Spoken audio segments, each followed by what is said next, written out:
ሰላምና ጤና ለሁላችሁም ዶክተር ደምስ ታደሰ ነኝ ከዊዝደም ሚዲያ። ዛሬ ስለ ወንጀለኛው የፉድ ፒራሚድ ላወራላችሁ ነው።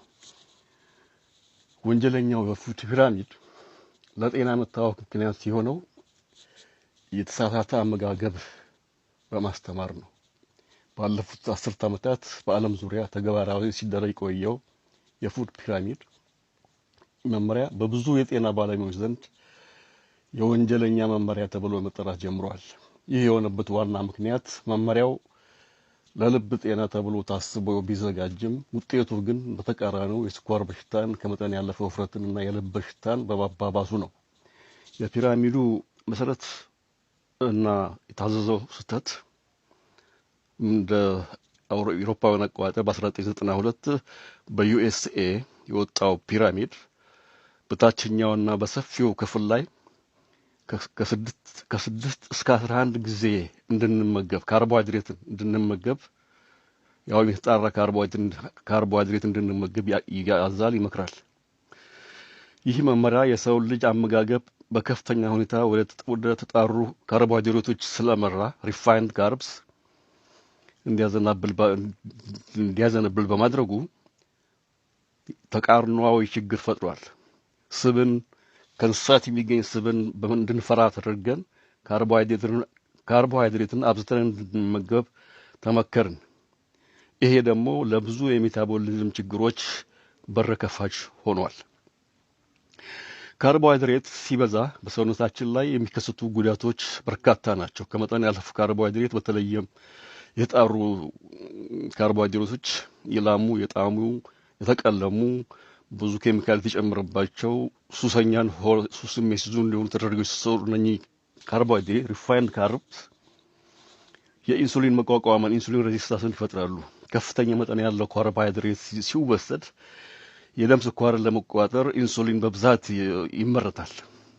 ይህ ሂደት ደግሞ ደጋግሞ ሲከሰት የሰውነት ሴሎች የኢንሱሊንን ትዕዛዝ መስማት ያቆማሉ። ይህ የኢንሱሊን መቋቋም ወይም ኢንሱሊን ሬዚስታንስ ተብሎ የሚታወቀው ሁኔታ ነው። ይሄ ሁኔታ ደግሞ ለሁለተኛ ደረጃ ስኳር በሽታ፣ ለውፍረት፣ ለብዙ በሽታዎች መንስኤ ነው። ሌላው ችግር ግላይኬሽን የሚባል ነገር አለ። ስኳር ደማችን ውስጥ ሲበዛ ከብዙ ነገሮች ጋር ይጣበቃል። አንዱ ከሄሞግሎቢን ጋር ነው። ከብዙ ፕሮቲኖች ጋር ይጣበቃል እና ይሄ ግላይኬሽን ሌላው የሚፈጥረው ኦክሲዴቲቭ ስትሬስ የሚባል ነገር ይፈጥራል። ይሄ ችግር ደግሞ ምን ያመጣል? የኩላሊት በሽታ፣ የአይን በሽታ፣ የነርቭ በሽታ ያመጣል፣ የስኳር በሽታ ያመጣል። እነኚህ ሂደቶች በአጠቃላይ ደግሞ ተደማምረው የግላይኮካሊክስ የሚባል የደም ስሮችን የውስጠኛውን ክፍል እንዲጎዳ እንዲቆስል ያደርጋሉ። ይህ ግላይኮካሊክስ የሚባል ነገር ቀጭንና መካከለኛ ሽፋን የተሸፈነ ነው። ማለት የደም ስራችን የውስጠኛው ክፍል በዚህ በግላይኮካሊክስ በሚባል ነገር የተሸፈነ ነው። ከፍተኛ የደም ስኳር ይህንን መካከለኛ ሽፋን ያፈራርሰዋል፣ ያቆስለዋል። ሽፋኑ ሲጎዳ ደግሞ የደም ስሮች ለጥቃት ተጋላጭ ይሆናሉ።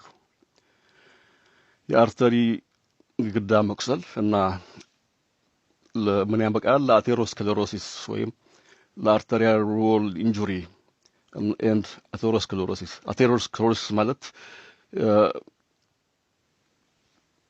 የውስጠኛው የደም ስራችን ሲቆስል በሚቆስልበት ጊዜ ቁስለት ያው ጠባሳን ያመጣል። ጠባሳው የደም ስሮቹን እንዲደድሩ፣ እንዲወፍሩ፣ እንዲጠቡ ያደርጋቸዋል። ያ ደግሞ ለልብ ህመም፣ ለስትሮክ፣ ለሃርት አታክ እንድንጋለጥ ያደርጋል ማለት ነው። እና ይህ የፉድ ፒራሚድ መመሪያ የወጣው ለምንድን ነው? የሚገርመው ነገር ተቃርኖ the paradox is ይሄ የፉድ ፒራሚድ የተዘጋጀው የፉድ ፒራሚድ መመሪያ የወጣው ዋናው ዓላማው የልብ በሽታን ለመቀነስ ነው። ሃርት አታክን፣ ስትሮክን ለመከላከል ነው። ሆኖም ግን እንድንመገብ የታዘዝነው አብዝተን እንድንመገብ የታዘዝነው ካርቦሃይድሬት ከእንስሳት ተዋጽኦ ስብን እንድንፈራ በመደረጉ የተገኘው ውጤት ካርቦሃይድሬቱ ወደ ደም ስኳር ተቀይሮ የደም ቧንቧዎችን በማቁሰል የልብ ድካም፣ ሃርት አታክ እና ስትሮክ እንዲበዛ ነው ያደረገው። የፉድ ፒራሚድ ሳይንስ ሳይሆን በመሰረቱ ፖለቲካና ንግድ የተቀላቀለበት መመሪያ እንደነበረ አሁን ላይ ብዙዎች ይስማማሉ። ጤናማ ለመሆን ፒራሚዱን ገልብጦ ማየት ያስፈልጋል። ማለትም ከተጣሩ ካርቦሃይድሬቶች በመራቅ ይልቁንም የእንስሳት ተዋጽኦ የሆኑትን ምግቦች ሳንፈራ ወደ ጤናማ አመጋገብ መመለስ ያስፈልገናል። አትክልትና ፍራፍሬዎችን በተለይ አረንጓዴ አትክልቶችንና ፍራፍሬዎችን መመገብ ደግሞ ቢጨመርበት ጥሩ ነው እና የልብ በሽታን ለመከላከል ተብሎ የታዘዘው ከፍተኛ ካርቦሃይድሬት ራሱ ለልብ በሽታ ዋነኛ መንስኤ ሆኖ መገኘቱ የዘመናችን ትልቁ የሕክምና ስህተትና እንቆቅልሽ ተደርጎ ይወሰዳል።